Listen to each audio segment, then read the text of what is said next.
course, war is horrible, so why did the Palestinians initiate this war with their vicious attack on Israelis on October 7th? Well, they didn't. They didn't.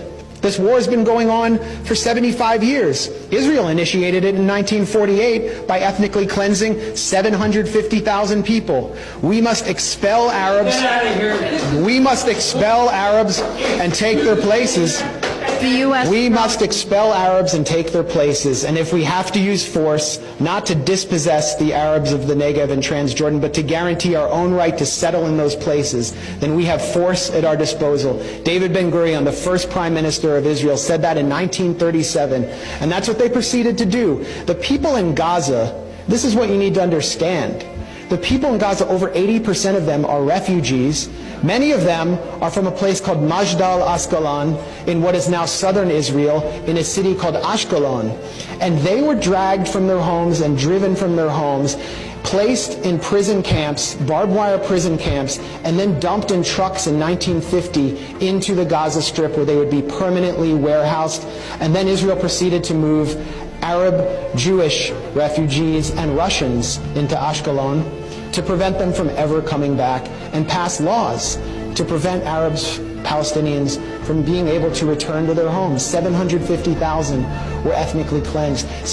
For 18 years, the remaining Palestinians, 100,000, were internally displaced inside Israel. The remaining were put under military rule. They were under military occupation until 1966. Then in 1967, Israel violently, in a war it initiated, occupies Gaza, occupies the West Bank, occupies the Sinai Peninsula, the Golan Heights in East Jerusalem, and then invades Lebanon in 1982, attacking Palestinian refugees there, puts Gaza under siege in 2005. No one can get in or out without Israeli military permission.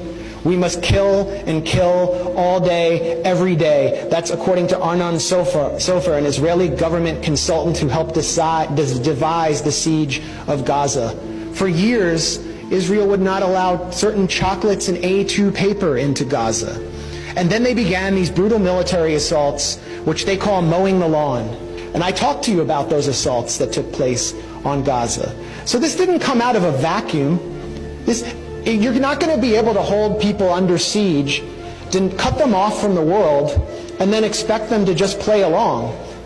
That doesn't mean that I celebrate what happened on October 7th. It should have never had to happen. The reason it happened is because of the Israel lobby here.